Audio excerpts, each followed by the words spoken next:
Hello everyone. तो सबके results आ चुके हैं और अब नया सेशन नया सब कुछ 11th कॉमर्स के लिए जो स्टूडेंट्स आ रहे हैं उनके लिए वीडियो है। और हम लोग को पढ़ना क्या है? हम लोगों को पढ़ना है 11th में कॉमर्स में तीन सब्जेक्ट। कौन कौन से? अकाउंट्स जो मेन सब्जेक्ट है आपके, इकोनॉमिक्स, बिजनेस स्टडीज।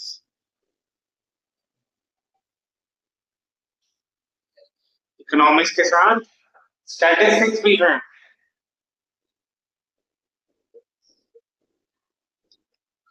और एक आपका लैंग्वेज होगा।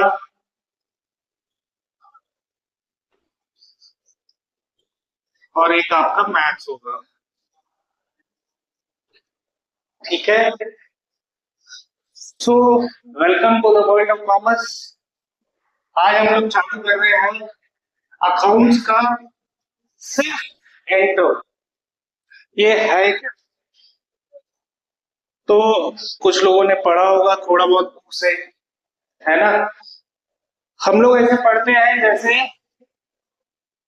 रियल लाइफ एग्जांपल लेके पढ़ते हैं। क्या ये कोई नई चीज है? जी सर, नई चीज है, इससे पहले तो कभी सुना ही नहीं हमने। अकाउंट जब हम 11th में आए, एडमिशन लिया, तब हमको पता चला। ऐसा नहीं है। अच्छा, इसका बेसिक अगर लेमैन डेफिनेशन देखेंगे अपन तो क्या है? अपन जनरली हिंदी में बोलते हैं ना,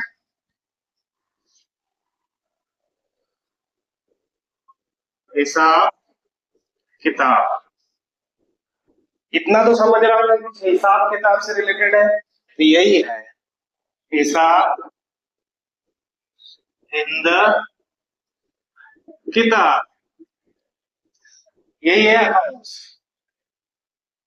और यही हम पूरा सीखेंगे कि ये हिसाब किताब रखा कैसे जाना है, ये अकाउंट्स में। अब क्या ये हिसाब किताब तुमने कभी रखा नहीं है, कभी तुम्हारी लाइफ में नहीं हुआ? सब चीज जितना कॉमर्स है, सब चीज हमारे घर पे है। सारा चीज हमारे घर में अवेलेबल है।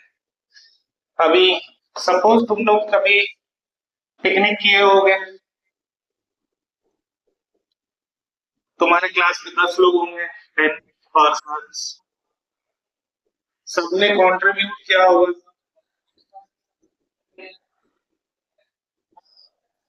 100 ईच। तो टोटल कितना हो गया? Total collection 1000। ये कभी ना कभी पिकनिक तो बनाए होंगे ना? तो किसी एक एक एक ने कलेक्शन किया होगा, फिर सब लोग गए होंगे, पैसा उसने दिया होगा, कोल्ड ड्रिंक लिए होंगे हमने पीने के लिए, सपोज 200 रुपीज का। स्नैक्स लिए होंगे हमने, सपोज 400 रुपीज का। ठीक है। कुछ प्ले गेम्स लिए होंगे हमने, 200 रुपीज का। और बचा होगा हमारे पास 100 रुपए। तो ये जो जब पिकनिक खत्म हो जाता है हमारा, तब हम जिस बंदे ने कलेक्ट किया था उससे कुछ हिसाब किताब लेते हैं, और वो कहीं पेपर में लिख के दिखाता है हमको कि 200 का कोल्ड ड्रिंक आया, स्नैक्स 400 के आए, प्ले गेम्स 200 के आया, 100 रुपए मेरे पास बचे। फिर उसका भले हम चॉकलेट लेके सबको डिस्ट्रीब्यूट कर देते हो। तो यही तो है अकाउंट्स। ये भी आपने अकाउंटिंग ही किया, कुछ नया नहीं किया या कुछ नया नहीं करने वाले हो। हिसाब किताब रखने को ही अकाउंटिंग बोलता है। हाँ, इस फॉर्मेट में नहीं रखते हम। वो फॉर्मेट क्या है, वो हम धीरे धीरे सीखेंगे। और फॉर्मेट हमको याद नहीं करना।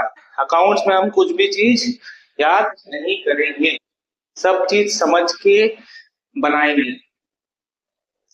ठीक है। तो सर ये ऐसे हिसाब किताब रखने में तो हमने तो देखा है तो ऐसे ही हिसाब किताब रखते क्या है? नहीं, एक फॉर्मेट होता है। क्यों क्यों वो फॉर्मेट की जरूरत पड़ी, अभी अपन देखते हैं। समझ लो business one, business two, business three,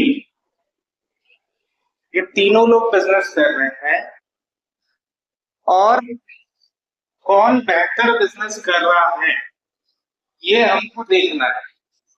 तो मैंने इससे पूछा, इसने बोला सर मैं 1 लाख रुपए साल का कमाता हूं।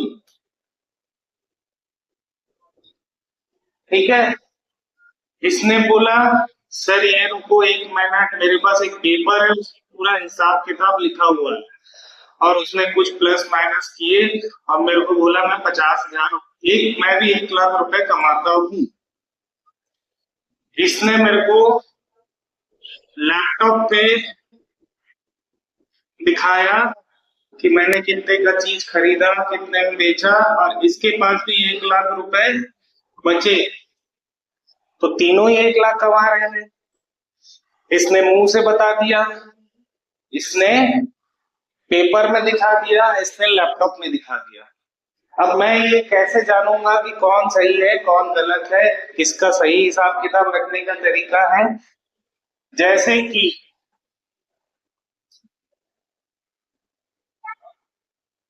जब तक ये लोग एक तरीके से मेरे को हिसाब किताब बना के नहीं देंगे, मैं ये डिसीजन नहीं ला पाऊंगा कि कौन बेहतर तरीके से बिजनेस को चला रहा है। इसीलिए सबका फॉर्मेट एक जैसा रहे। तो जो आप अकाउंट्स बनाते हो ना, इसके कुछ यूजर्स होते हैं, इसके कुछ यूजर्स होते हैं। सर यूजर्स कौन होते हैं? एक तो आपके इन्वेस्टर जो आपको पैसा देंगे, वो आपके अकाउंट्स को देख के आपको पैसा देते हैं, वो आपकी बातों पे भरोसा करके पैसा नहीं देते। अगर आप अकाउंट्स में देखूं और ये आदमी अच्छा कमा रहा है तो मैं पैसा लगाने के लिए तैयार हूँ। कुछ लोग जो इन्वेस्ट करते हैं बिजनेस में, वो आपके अकाउंट्स के बेसिस पे डिसीजन लेते हैं। वैसे ही इन्वेस्टर हो गया, उसके बाद फाइनेंशियल इंस्टीट्यूशन मतलब बैंक्स,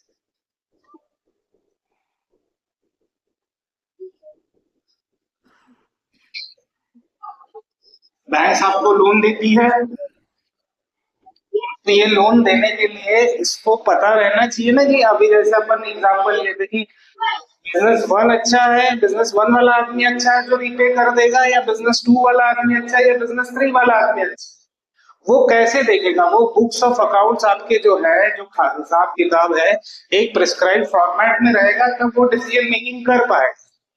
तो फाइनेंशियल इंस्टीट्यूशन है, यूजर्स में गवर्नमेंट है, आपके सप्लायर है जो आपको उधार में माल देते हैं। तो उधार में माल देना है तो आपकी रिपेइंग कैपेसिटी है कि नहीं, वो देखने के लिए वो आपके अकाउंट्स को देखेगा। आप तो बोलोगे मैं रीपे कर दूंगा।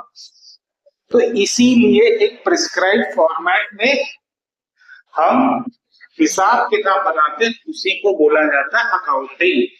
अब आप डेफिनेशन पढ़ना, आपको डेफिनेशन में समझ में आएगा। Accounting is a language.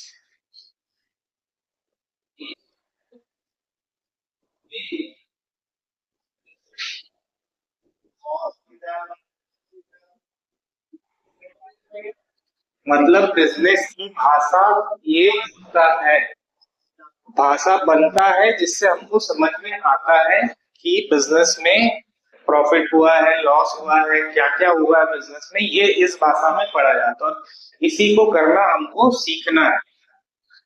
अब आपने डेफिनेशन तो पढ़ा होगा, लेकिन है क्या वो definition? Accounting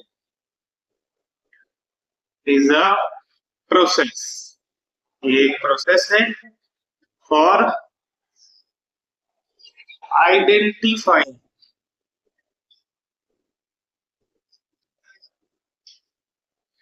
classifying,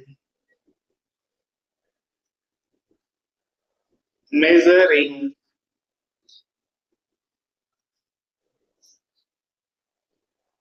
recording,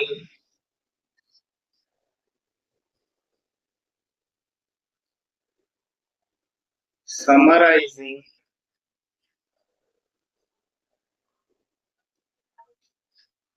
and presenting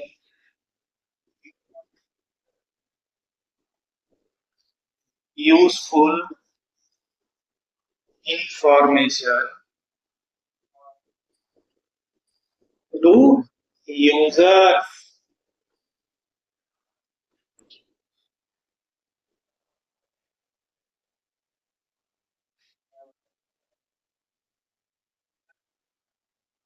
of financial statements and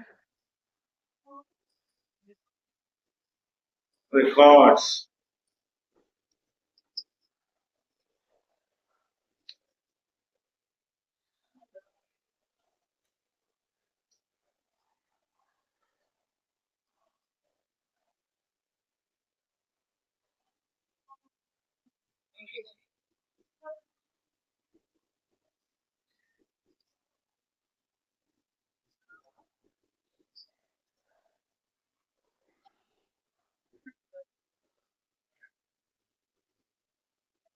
sir, accounting क्या है? अकाउंटिंग प्रोसेस है जो आइडेंटिफाई करता है बिजनेस ट्रांजैक्शन को या फाइनेंशियल ट्रांजैक्शन को, उसको क्लासिफाई करता है, उसको मेजर करता है, उसको रिकॉर्ड करता है, उसको समराइज करता है और प्रेजेंट करता है यूजफुल इंफॉर्मेशन बना के to the users of financial statement. तो अभी इसमें एक वर्ड आया ट्रांजैक्शन। देखो सर, हम अकाउंटिंग टर्म्स पढ़ेंगे, लेकिन जैसे जैसे जहां जहां यूज होगा जो बेसिक अकाउंटिंग टर्म्स है उसको हम देखते जाएंगे। ट्रांजैक्शन रोज आप करते हो, ये क्या होता है? Agreement between two parties. मतलब सर, मैं कोई गुड्स खरीदता हूं, गुड्स परचेज, ये ट्रांजैक्शन हुआ, इसको ट्रांजैक्शन बोला जाता है।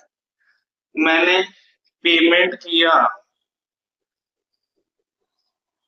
में ये ट्रांजैक्शन हुआ।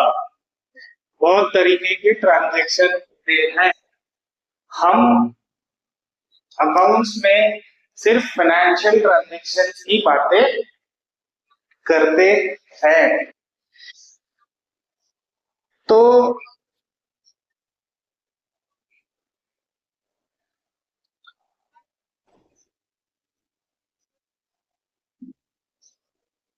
देखो, एक और एग्जांपल लेते हैं।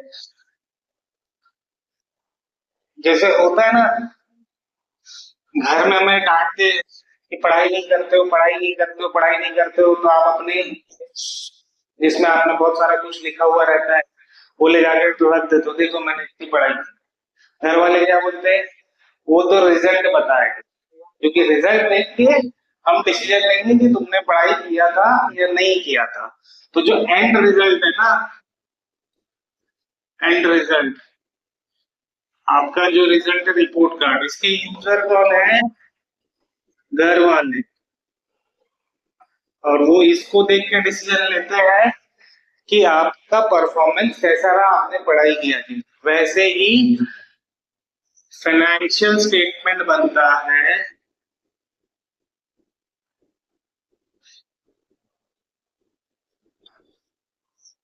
उसके यूजर्स रहते हैं जो डिसीजन मेकिंग करते हैं।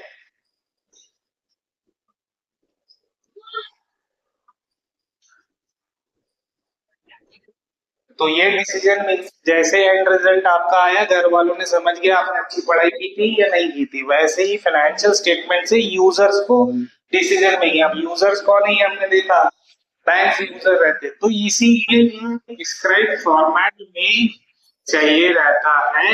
इसीलिए हम कुछ एक लैंग्वेज सीखते हैं कि सारा लोग का अकाउंटिंग होने के बाद इसी फॉर्मेट में रिजल्ट आए। नहीं तो हम जनरली घर पे भी अकाउंटिंग कर रहे हैं।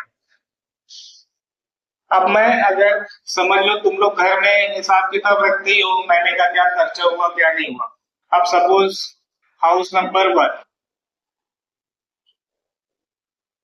हाउस नंबर 2, हाउस नंबर 3, तीनों की महिला घर अच्छा चला रही है, लेकिन कौन बेहतर चला रहा है?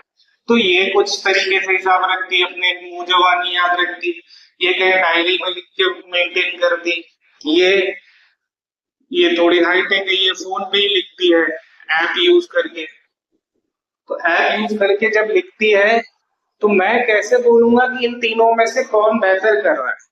इसीलिए एक प्रिस्क्राइब फॉर्मेट में रहे तो मैं डिसीजन मेकिंग सही से कर पाऊं कि कौन बेहतर परफॉर्म कर रहा है। फिर एक और एग्जांपल लेते हैं।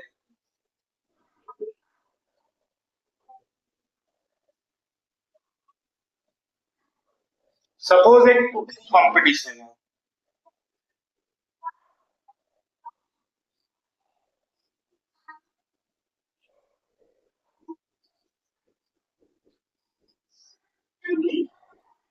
अब एक ने बनाया है बिरयानी, ठीक है, दूसरे ने बनाया है गुलाब जामुन, और तीसरे ने बनाया है सपोज चाइनीज। अब आप टेस्ट करो और बताओ कौन बेहतर बनाया है। अरे पर अगर हर किसी ने बिरयानी बनाई होती, बिरयानी बिरयानी बिरयानी,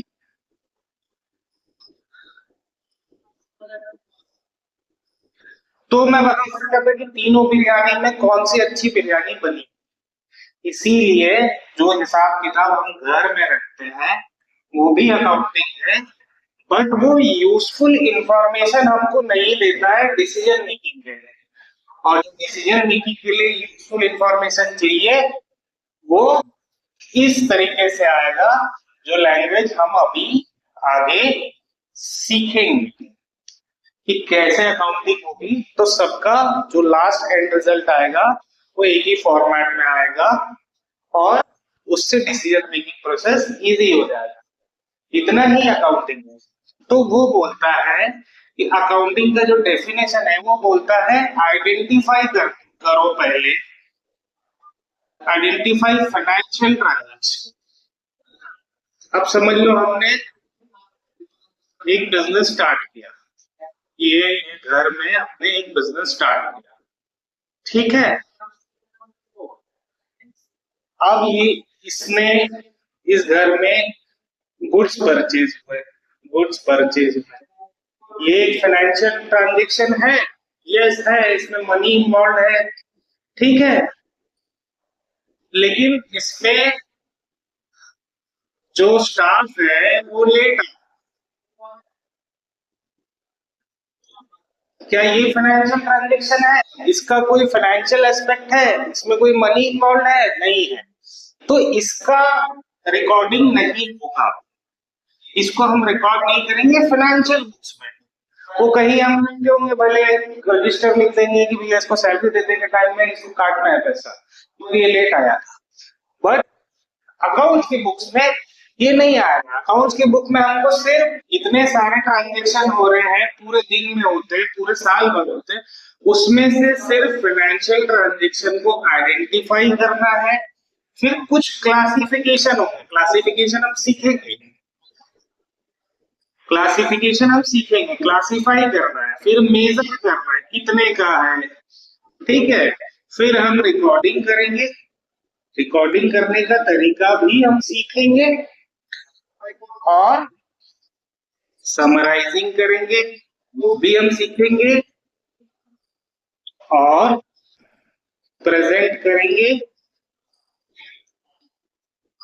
मीनिंगफुल मैनर में वो भी हम सीखेंगे।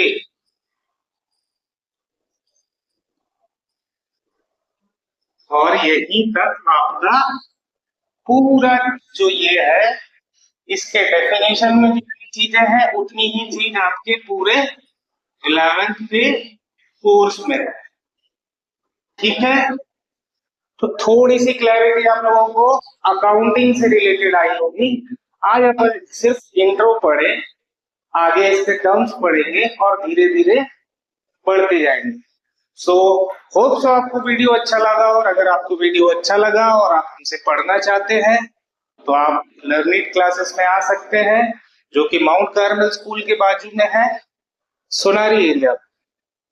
Thank you, good bye.